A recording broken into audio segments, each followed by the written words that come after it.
Hi, my love. Welcome to the Gemma Hanley podcast. My name is Gemma. I'm your host.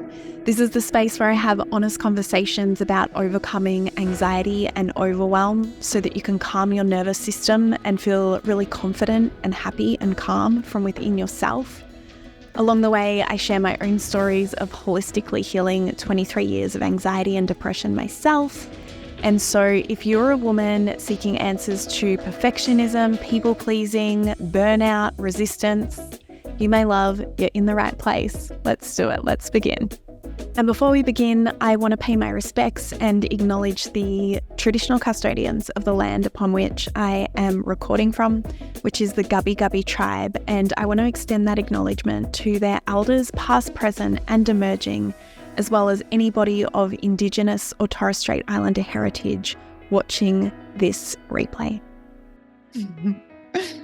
Welcome back to the podcast, beautiful woman. I have another gorgeous, stunning lady here with me today. We have a guest by the name of Adriana Andelkovic, who is a psychic business and mindset mentor, and also happens to be one of my beautiful girlfriends who is now, I've acquired her. She's living up here on the Sunshine Coast as well. Adriana's work is in helping soul-led entrepreneurs scale to multi-six figures with psychic guidance and soulful strategies. She is the first returning guest on the podcast. So if you haven't heard her before, you can go all the way back to episode 3. And I actually think, just let me check. Oh, I thought this was episode 63, but it's not. It's 64. Definitely so. And you can listen to her there as well. Welcome to the podcast, my love. Hello, I'm so excited to be here. I loved that you've acquired me. You have. I love that I'm the first returning guest. This is the bomb. I love this. We talked actually about being in the same room recording this, but we just thought the time that would require for logistics, getting it right, getting it set up, if it didn't work, and we just didn't feel so available for it. And here we are. Maybe one day. So when I have a guest on the podcast, if you are a avid listener, you will know I always begin by sharing how we met, because it's a question I get from so many of you, is how to make adult friends, how to expand your inner circle in later stages of life. And so we've gone into this, as I said, in episode 3, but I thought, babe, maybe you could give your little spiel just for anybody who's new here. How did we meet? I love this. So funny. Whenever I make I call it my grown-up friends, like my friends that you make once you're a grown-up, I'm always like, yeah, how did we meet? Because it ends up feeling like you've known each other forever and ever, which I just love. But we met through mutual friends who weren't even really properly made to be our friends, me and my partner's friends yet. And then we met all at a mutual event, and I was like, oh, this chick's kind of interesting. And a really funny thing about me is that sometimes I can take a while to warm to somebody. And I think Yes, she can. Jen was like, I can confirm this. And I remember going for our first walk together after it. And this is the thing, making grown-up adult friends. I feel like there's that moment of vulnerability of being like, do you want to go for a walk with me?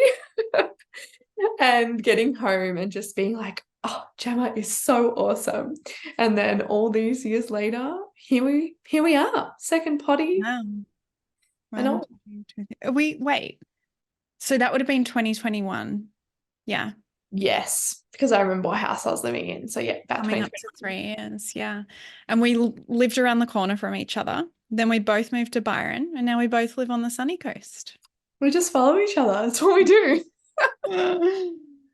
Yeah. Amazing. And all while Adriana was like, oh, do I want to go on a walk with this chick? Oh yeah, I really do like her. I'm just like, duh. I've already decided we're going to be friends. Catch up. You were much quicker to the mark than me, but classic me. Classic me. I'm working on it. I'm working on it. The other thing I love to share as I introduce a guest to just bring more of them to the forefront, and so my audience and listeners can get a feel for them, are some of the qualities that I love. I don't think they would be exactly the same as what I shared last time. That podcast episode was probably close to 18 months ago as well. Wow. But what immediately came to mind this morning when I was doing a little bit of prep for this conversation was how much you are always looking to improve. Yeah, like how can you expand? How can you be more and give more and offer more? How willing you are to take responsibility for your piece in whatever is playing out in life and in your relationships. And I don't think I've ever met somebody who is so open and hungry for feedback. And I love that in being your friend, because it means we get to have like the real fucking conversations about what is actually going on. And I feel like probably of all my relationships, we've got that down to a really beautiful art of, yeah, being very vulnerable, and also being so sensitive and so attuned in how we bring forth reflections to each other that could very easily be offensive or hurtful at times. So yeah, you're definitely at the top of the list of people I know who are genuinely hungry for feedback. I love that. What a compliment as well. And I think that to me, I'm always just like, give it to me. Like, tell me the thing. I want to see. I want to know. So I love that. And it's funny when you put it like that, because that's how I explain what I want to. And it almost feels so rude and so offensive to me if I know that loved ones can see something I can't see and they're not telling me. I'm like, well, what am I like sitting here wasting my time for if you can see where like there's a hurdle or where maybe I'm shying away from being more of myself? Like, I want to know that. So yeah, I hear you, gal. I love it. I love it. I love it. Let's start this conversation with what psychic work in an empowered setting looks like. Yeah, because a funny little story about you and I is for like the first however long, maybe like the first year of our friendship. I don't know. And it wasn't a light friendship. We were like right in there. I didn't really even know what Adriana did for work. She would talk about, like helping clients move energy or close loops or going into a process. And I was like, oh, yeah, cool. Must be similar to what I do. But yeah, we never really got into the crux of it until probably actually less than a year ago, to be honest, like deeply, deeply talking about it. And one of the reasons for that too is because anytime I'd heard a psychic like the reference of psychic work or psychic reading or psychic healing, my only knowledge of what that meant was sitting in front of someone who was going to predict what your future would look like, right? Which is what I personally would frame as like codependent. And I see some women like becoming reliant on these readings about what is definitely going to happen in their future. It's also quite self-indulgent, like needing to hear about ourselves like that all the time. And in that dynamic of a psychic reading, it also puts the recipient or like the client in a position where they're bypassing, they're avoiding being an active participant. It's quite a passive process where they sit back and something is done for them. So tell me, because this is not how yours works at all. And there's been times where I've called on Adriana and had incredible experiences with her work as a psychic. So tell me how you do it as empowered psychic work. I love this question. So, what's really funny is at the beginning of the conversation, you said, you love how much I love feedback. And I giggled when you said that because what you just said about what psychic work is and isn't is probably what makes me love feedback so much. Mm. Because the way I see psychic work is almost like you're getting a bird's eye view of everything, or you're getting this epic direct insight to all this information. So I feel like part of what makes me so hungry for it is the depth of access I have to information. So the way I say it works in this work is that exactly it's so little about telling the future, whilst sometimes I'll get insights and information on that.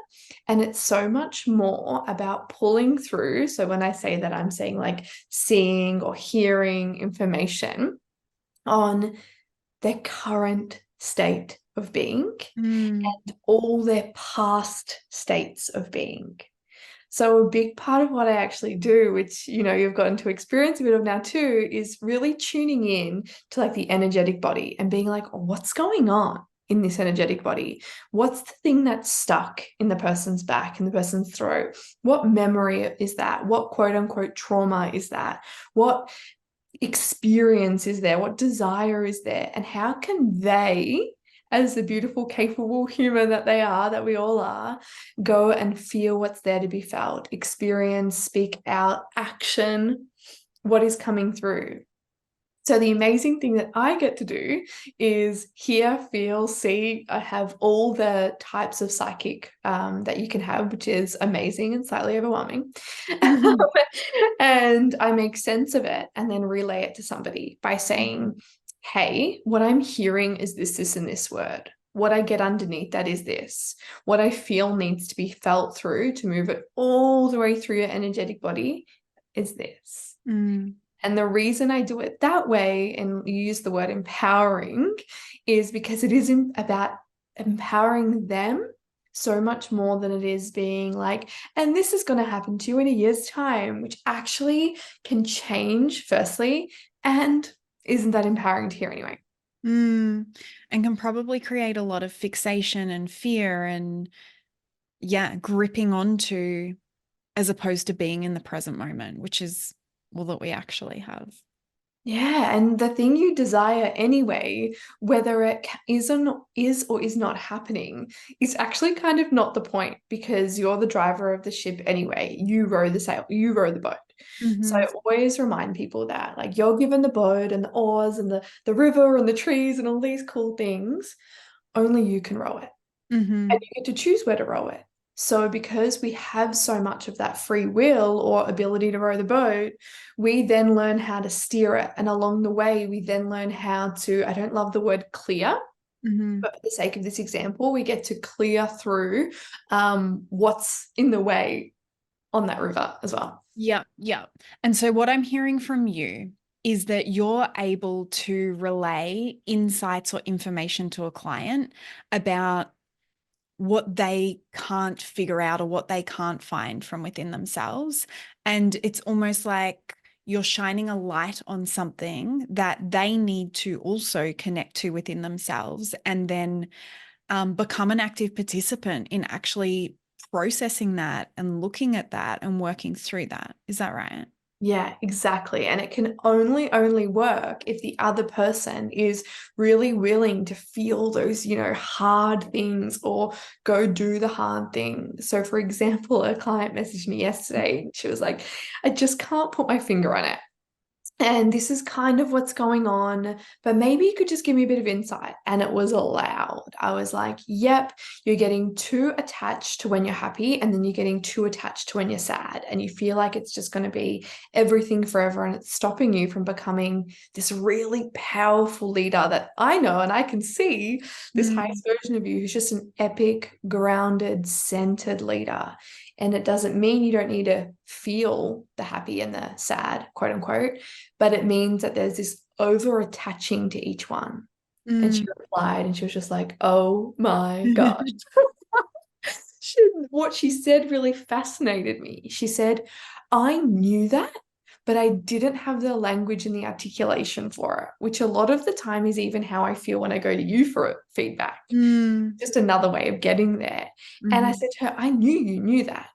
But now that you've heard it from me in the way that the, so to speak, the channel, so what I'm using is wants to give you the information, you can now understand it and you know how to go and actualize it.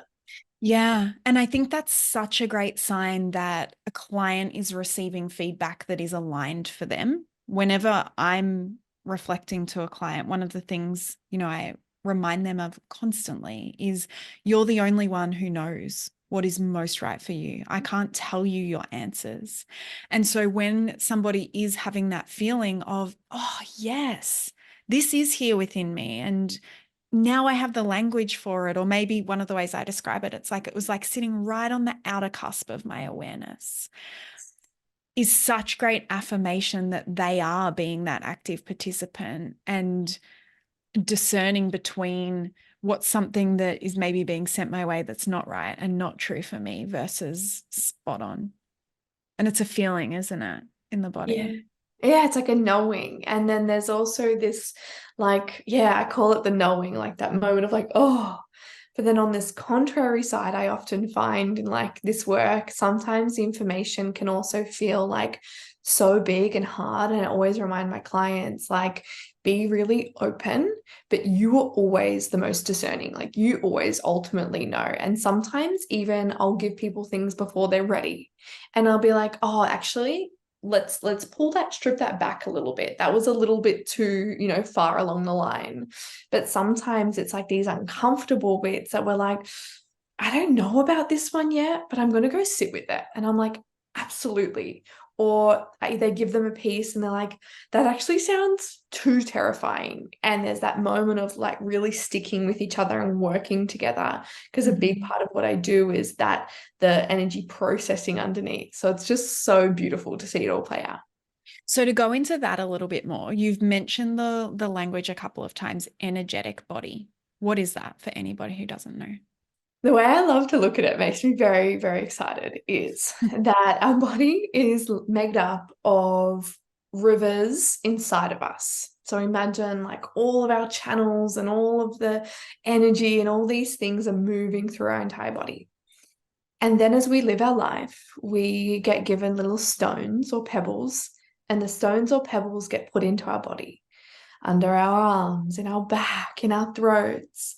And then over time, our body is filled with all these stones and pebbles, and they actually sit in our energy body, which is just the space of our body that holds energy and memories. Mm-hmm. And then as we work through different pieces, onions, these are the stones, or onions because they're layered, you start to dissolve or create space around each stone. And then our energy, the water in our body, the river, the internal river, can start to flow.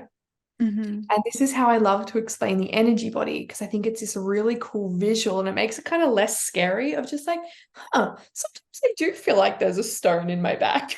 Yeah, yeah, because that was going to be my next question. I know you've referenced like the throat or the back. How would a woman know that there is a stone or something that is interrupting the natural flow of energy in those areas? I think a lot of the time with some of this work, we don't know. And a lot of what I'm pulling through can often, when especially when the work gets a lot deeper, can be quite I feel far-fetched. Like it can almost feel quite intimidating to hear or feel through. And that's especially when I'm doing work with clients who are experiencing more serious things like seizures or OCD, or really things that require a bit more of our like slow, patient, loving attention. Mm-hmm. So when we're looking at them, they're things that they might not know is there. But one way that I find women do know that it's there are things like very literal. I have a sore neck. Yeah. My jaw is tight. I've got a sore throat all of a sudden. Mm-hmm. All those things that you speak into around like the physical body speaking to us. Mm-hmm. And then on the other hand, which I love as well, it's those moments in life where you're just like, I can't shift this feeling of feeling really left out Mm-hmm. my family. Like I can't shift the feeling of feeling left out with my girlfriends. I can't shift the feeling of, just being so codependent with my partner. And that's where we know that the stones that are in our energy body. Mm-hmm, mm-hmm. And how do you describe where this information is coming from that you're pulling through and that you're sharing with the client? This one is always so fun to explain because it's like, wow, that's how it feels.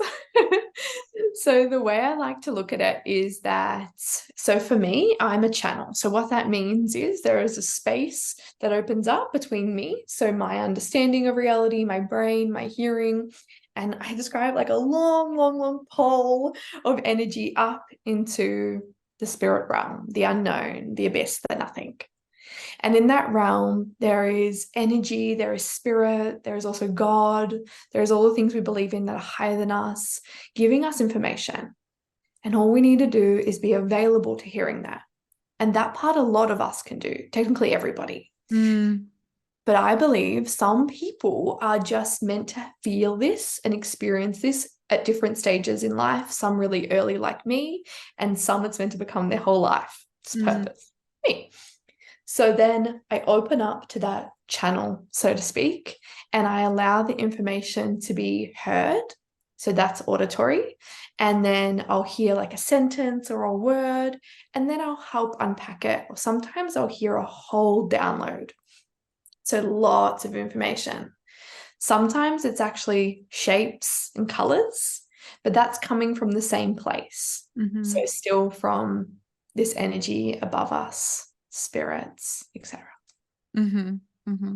Do you want to share as an example the read you got of me when we first met versus like a little over a year ago when we started having more of these conversations? Can you remember?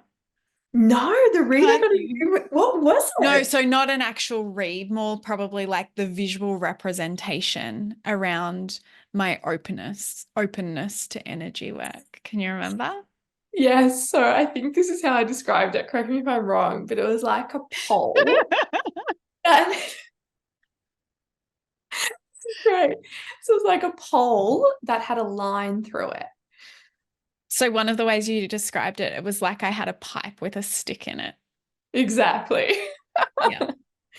And what that meant was there was just no access. You were just a no. It was a Mm. hard no. So anytime, even if you wanted insight from that realm, it would either be really distorted or I'd give it to you and you would always say to me, no, that's not it. And I was like, this is bizarre. I never get this. And it was because even if I was trying to relay it, because there was that unavailability, the way my human would then bring you the information would become really distorted. So Mm. there wasn't this availability to translate languages, so to speak. Mm.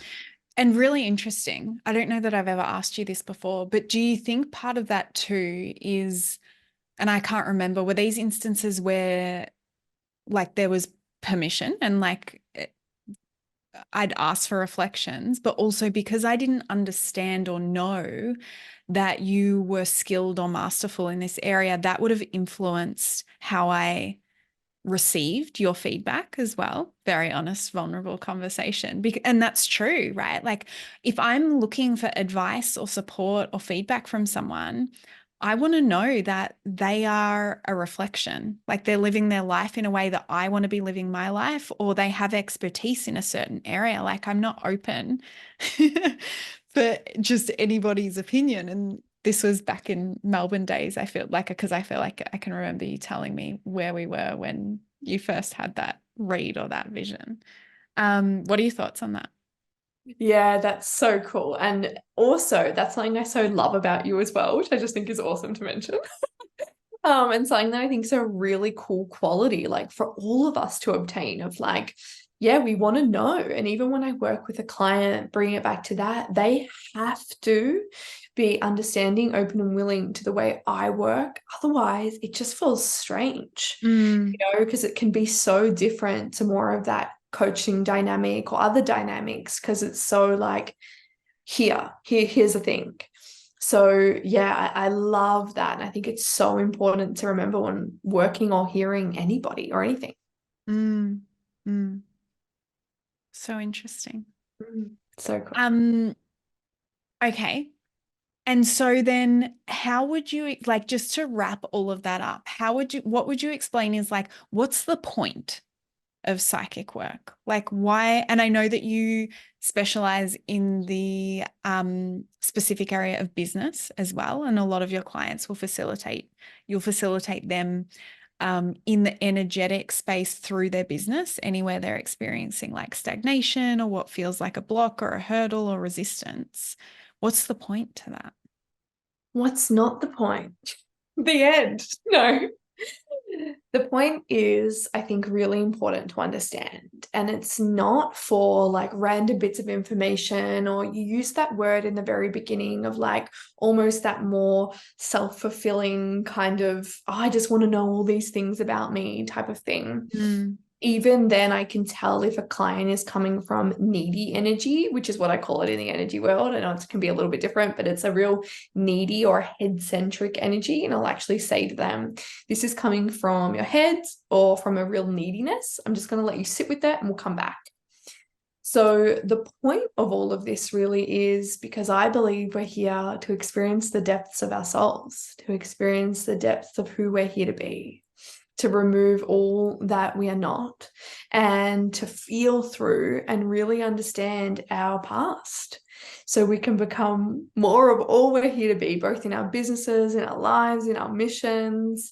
And a big part that I talk about in my work is being soul led, which is like my whole thing.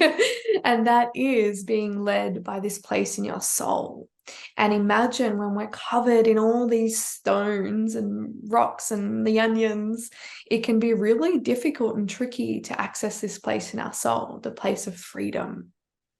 So I believe the biggest thing we get from this work is freedom to our soul. And what does it feel like when somebody is attuned not to the mind, not to the body, but to the soul? Freedom. I feel like that's this best way to explain it, especially in this work. I think it feels like centeredness, clarity, a sense of calm. It's not rushing through, but I do think that lots of things can murky this experience. And that's why it's never ending. Like we know, there's no like endpoint to like, I did the psychic energetic work and my energy body is good. Like anything, it has no end, because we're always experiencing ourselves. Yeah, yeah. So it's something we go in and out of feeling. And some of the ways I would describe it too is very, very similar. And also like a groundedness, that feeling of knowing, but not necessarily being able to describe why. And very much a feeling of spaciousness for me. Mm-hmm. And something that just can be like almost like lent back into and relaxed into, as opposed to feeling like you've got to potter away at like every little piece of everything and like the burden and responsibility of achieving. And yeah, yeah. I love that. Spacious, great word, great explanation. You mentioned before that this is, I think you might have said this is something I've always had. What's your earliest memory of, your psychic abilities? I was 4 years old, and for most people, I think being 4 is one of your earliest memories. I don't remember much personally before 4. Yeah, I'd agree. One of my first memories is kinder, so I was 4 in Australia.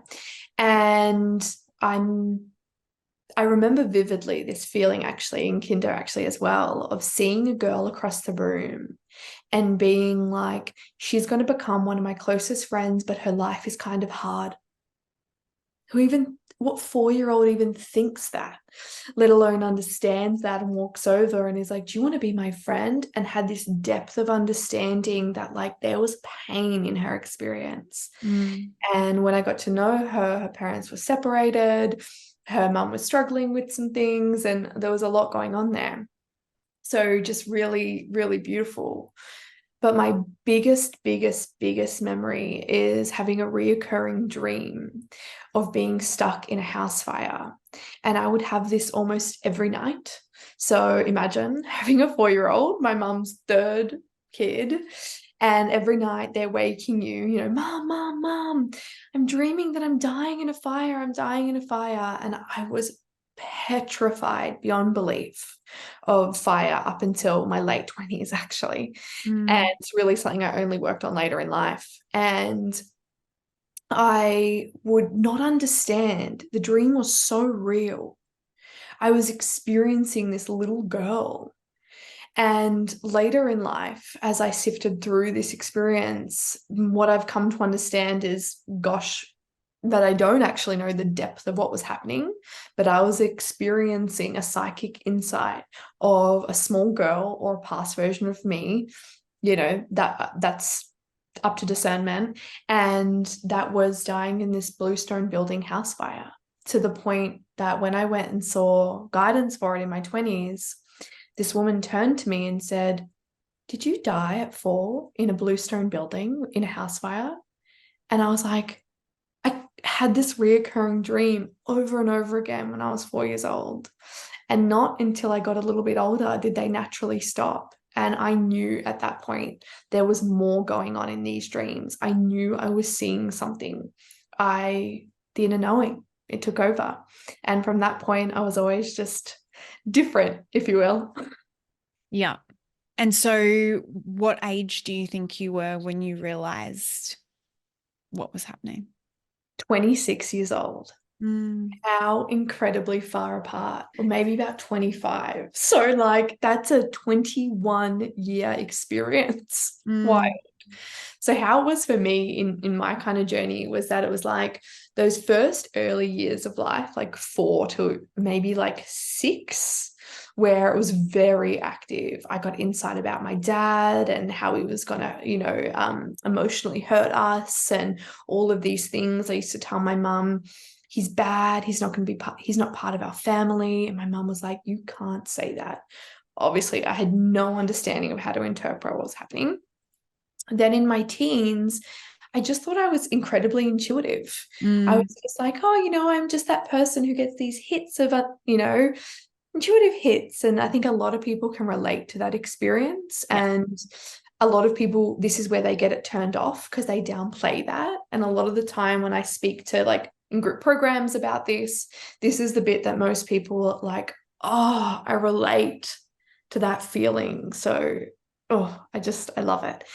And in that point of my life, it showed up as dreams. So for a lot of people who aren't allowing the access during the day, it will show up in dreamland. So I would dream of people dying. So I would get information of death, which I have so many stories about, weeks or days prior, which was very terrifying.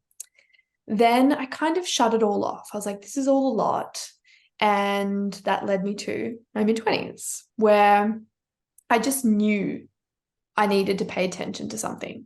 So I put myself in a 3-month experience of meditating a lot every day and writing down what I was seeing, hearing, and feeling.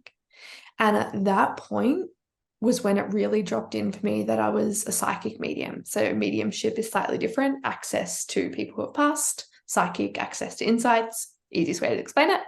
And that's when I really sat with myself and said, you are psychic. You can do this. This is incredible. And it's like my whole life before that moment made sense.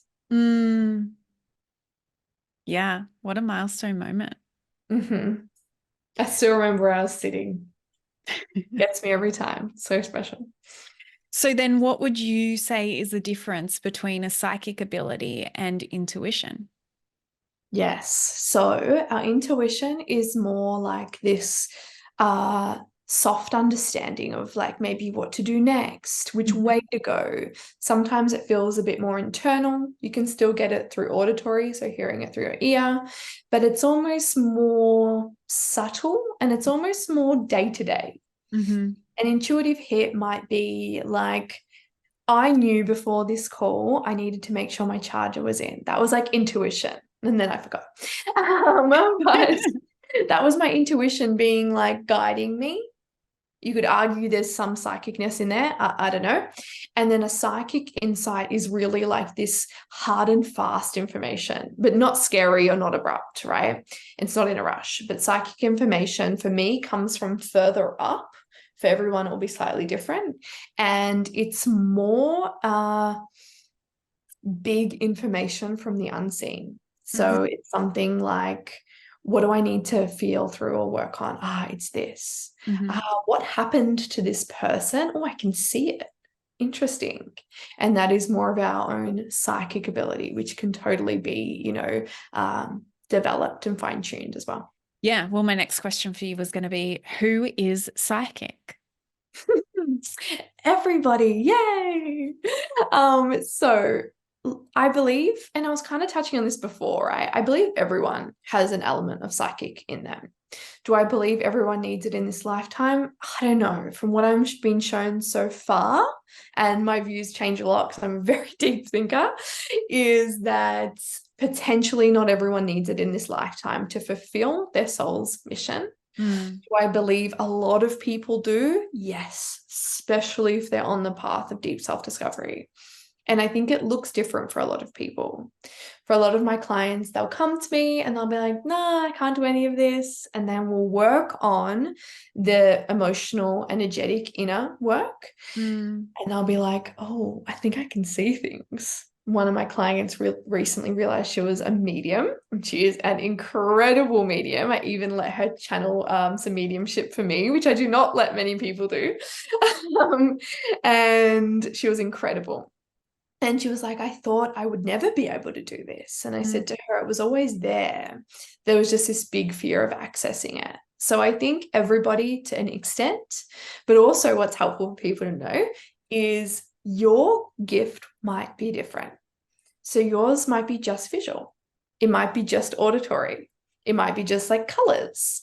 And that's perfect as well. I don't know if we're all meant to have all of them, because I can say, like, in my experience, it was really challenging to decipher at the beginning what was what. I had a great mentor who helped me understand how to make sense of everything coming at once. But I also think that's cool to remember. Whilst it is everybody, your experience of it might be different.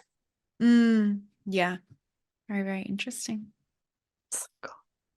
Do you have anything else that you want to add?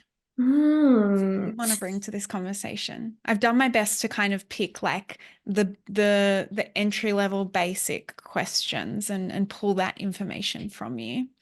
When we talked about having this conversation, we talked about like psychic basics or like psychic spirituality 101. Anything else that you feel like you'd like to contribute to that? I feel like, oh gosh, there's so much. You know how obsessed I am with this topic. You can even see throughout this conversation, there's been moments where I'm just like, I want to jump through this screen and tell you everything. So know that I would love to tell everybody everything. But I think what's really helpful is two big things. And one is there's nothing to be scared of. I think this work can feel so scary and big and confronting and like, oh, that's for them, but not for me. And I hear that a lot in this work. And just knowing that if this is calling you, even if just this episode has found you, there is a part of your soul that is curious to experience life, the world, yourself in this way. And that you are always the one, the human, that is in control, that you can ask it to slow it down or speed it up. Be mindful of asking to speed up. But you can do that. And that actually, on the other side, when you're looking at it all and you're familiar with it, there's not a lot to be scared of. And in my experience, especially dealing with spirits, they're super cool. They're really friendly and they just want to have a chat. And a lot of the time, it's no different to understanding our inner world, what wants to be like heard, experienced through us, which is kind of leading to my second point, is there because we're ready to know it. And for a lot of people, I think there's this feeling of like, but I don't know if I want to know that thing. Yeah. And it wouldn't be coming to you if you weren't ready for it. But having that support there to unpack or process what is coming forward, I think is huge. Yeah, was definitely huge for me, especially at the beginning as well, where I remember sitting on a beach with you one night and I was like, do you think like we might need to work on this? And you're like, yeah, we could. I'm like, I think we should do it right now. Because I was like, you're here, I'm here. I don't want to do this on my own. And it was really fucking big. And yeah, required me to really surrender so much of my physical experience and my physical body to be able to move and process and release that piece that was like undeniably presenting itself. And yeah, I don't know that I could have done that one without somebody else present with me because it just felt so big. And I think that's the thing with a lot of them when I speak into like the processing, like you are now, it's these pieces that we don't always even know how to move it all the way through. So like what you experienced that night and what a lot of my clients experience is this where we usually, it makes my hands tingle, where we usually stop at what I would say like 20%. To then get to 80, which is most people's stuck point, is huge. And then a lot of us stop at 80% and we're not getting that last little bit, which is really solidifying it through the body.